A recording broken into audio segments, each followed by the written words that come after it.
नमस्कार, मैं शंकर चौधरी। आप देख रहे हैं झारखंड फर्स्ट न्यूज। अभी हम धनबाद जिला के बरबड्डा मेमको मोड़ के बगल में एयरपोर्ट पे खड़े हैं।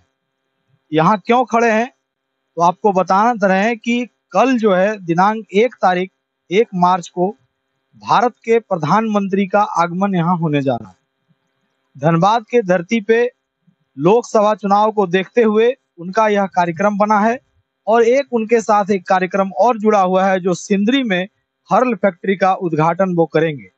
जैसे कि प्राप्त सूचना के अनुसार कल दुर्गापुर से वो उड़ान भरेंगे और सिंदरी में उतरेंगे और सिंदरी में उतर के वहां फैक्ट्री का उद्घाटन करके फिर यहाँ जनता को संबोधन करने के लिए एक महासभा का आयोजन पार्टी वालों ने किया है, जो कि उसकी तैयारी आप देख रहे होंगे। चारों तरफ धनबाद के जितने भी पदाधिकारी, केवल धनबाद के ही नहीं, आसपास के 5-6 जिलों का, धनबाद से सटा जो जिला है 5-6, सभी अधिकारी पदाधिकारी और पुलिस फोर्स बल सब लोग यहाँ तैनात हैं और कई हजारों की संख्या में लोग यहाँ उपस्थित हैं। सभी फोर्स काम कर रहे हैं और सब कल के तैयारी में लगे हुए हैं।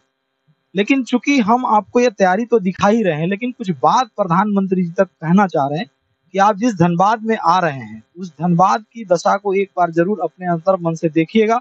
आपके जो यहाँ प्रतिनिधि लोग हैं यहाँ क्या क्या किए हैं और जनता को कितना खुश कर पाए हैं, क्योंकि चूंकि वोट तो आपको मिलेगा, चूंकि यहाँ क्लियर है कि वोट आपके नाम पे मिलेगा। क्या आपके प्रतिनिधि के नाम पे भी मिलता है क्या, या फिर भाजपा के नाम पे मिलता है? तो इस पर जरूर एक बार विचार करिएगा। कारण क्या बताते हैं, क्योंकि चूंकि धनबाद के जिस किसी क्षेत्र में जाइए, किसी भी रोड में जाइए, आदमी जाम से छुटकारा नहीं हो पा रहा है। आजीवन मतलब एक फ्लाईओवर धनबाद में था और आज तक दूसरा तैयार नहीं हो पाया। धनबाद का कोई भी विकल्प नहीं बन पाया, कोई दूसरा रास्ते का। रेल का स्थिति है कि पूरा धनबाद का 70% जगह जो शहर का है वो रेलवे का ही है और उसका स्थिति यह है कि रेलवे धनबाद को 1 रुपया टैक्स नहीं दे रहा है।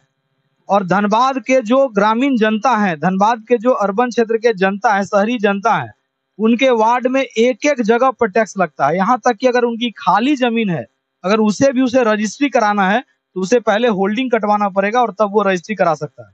तो जिस शहर में एक जनता को खाली जमीन का भी होल्डिंग देके रजिस्ट्री कराना पड़ता है, मतलब कि टैक्स देके रजिस्ट्री कराना पड़ता है, उसी क्षेत्र में जो बीसीसीएल है, सीएमआरआई है, सीएसआर है, सीएफआरआई है, डीजीएमएस है, सीएमपीएफ है, कोयला नगर है, आप रेल है, जितने भी केंद्रीय संस्थान है, आईएसएम है, ये कोई भी टैक्स नहीं देता है। तो क्या धनबाद का जनता कोई गुनाह किया है क्या?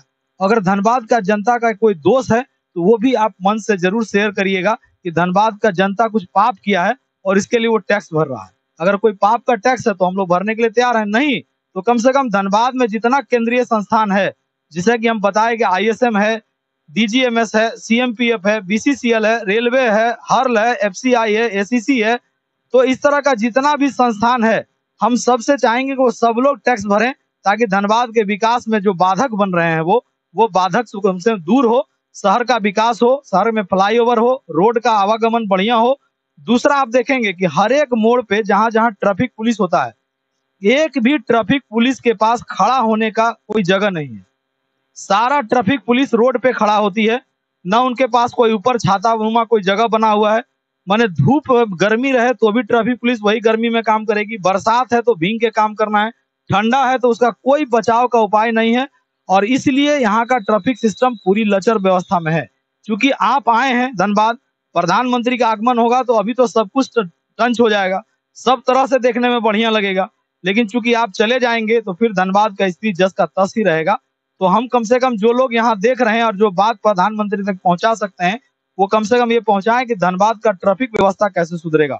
और ट्रैफिक व्यवस्था केवल पब्लिक के लिए नहीं, वो ट्रैफिक पुलिस के लिए भी कह रहे हैं कि जो पुलिस 8-8 घंटा ड्यूटी देते हैं, उनको इस धूप में, कड़ा धूप में ड्यूटी देना पड़ता है, बरसात में ड्यूटी देना पड़ता है, ठंडा में ड्यूटी देना पड़ता है, कई मौसम से वो जूझते हैं, लेकिन उनके रहने और ठहरने का कोई विकल्प नहीं है। पूरे धनबाद के किसी भी रोड में चले जाइए, कोई भी उनका एक खड़ा होने का या बैठने का कोई व्यवस्था नहीं है और इसलिए ट्रैफिक व्यवस्था बहुत ही लचर है। तो इस पर कम से कम ध्यान देने की जरूरत है। दूसरा, जो एयरपोर्ट की लड़ाई चल रही है, एयरपोर्ट जो यहाँ मिलना था नहीं मिला, लेकिन बात हो रही है कि जैन स्थल जो है पारसनाथ, ये पूरे भारतवर्ष नहीं पूरे वर्ल्ड के जो जैन समुदाय हैं वो यहाँ उनका केंद्र है, वो यहाँ आते जाते हैं। तो पारसनाथ की बात हो रही है कि जो पूरे वर्ल्ड से जैन आए उनके आने जाने की एक सुगम व्यवस्था हो। तो धनबाद के राजगंज से तोपचाची से लेके इसरी के बीच में कहीं एक एयरपोर्ट होना चाहिए, जैसा डिमांड हो रहा है तो वो होना चाहिए। इस पर भी एक विचार होना चाहिए। जो हॉस्पिटल की बात थी कि मानते एम्स यहाँ था लेकिन नहीं हो पाया, अब किसके कारण नहीं हो पाया ये मालूम नहीं है, लेकिन जिनके कारण भी नहीं हो पाया तो हम उनसे ये कहेंगे कि कम से कम यहाँ का जो एम्स का बात है वो जो देवघर चला गया तो यहाँ भी एक होना चाहिए। और यदि एम्स नहीं हो पाता है तो धनबाद में बीसीसीएल का बहुत बड़ा हॉस्पिटल है, सेंट्रल हॉस्पिटल, जो कि आज के दिन में देखिएगा कोई काम नहीं रह गया है। बहुत डॉक्टर कम है, वहाँ नर्स कम है, स्टाफ कम है, हॉस्पिटल बहुत बड़ा है। चूंकि बीसीसीएल के पास वैसा कोई व्यवस्था नहीं है, लोग कर नहीं पा रहे हैं, तो उस हॉस्पिटल को एक एम्स की तर्ज पे कुछ एक अच्छा विकास का काम किया जा सकता है और धनबाद के जनता को नो प्रॉफिट नो लॉस पे वहाँ इलाज हो सकता है। अगर इस पर भी विचार किया जाए, और हम यही कहेंगे कैसे कई मुद्दे हैं लेकिन कम से कम ये वाइटल मुद्दा है, स्वास्थ्य को लेके, हॉस्पिटल का, एयरपोर्ट को लेके, रोड परिवहन सड़क को लेके, जाम जो रोज हो रहा है उसको लेके, इस तरह का जो मुद्दा है उस पर हम चाहेंगे कि कम से कम इस पर जरूर यहाँ से फोकस हो और इस पर ये बात होना चाहिए। कल जब प्रधानमंत्री उतरे तो भाजपा का जो कार्यकर्ता हो कम से कम इस बात को उनके कान तक पहुंचाए और इस विषय को लेकर कुछ न कुछ प्रधानमंत्री अपने मुखार बिंद से बोले। यही हम लोग धनबाद के लोगों की इच्छा है और यही झारखंड पोस्ट न्यूज का इच्छा हम अपना बताएं। धन्यवाद।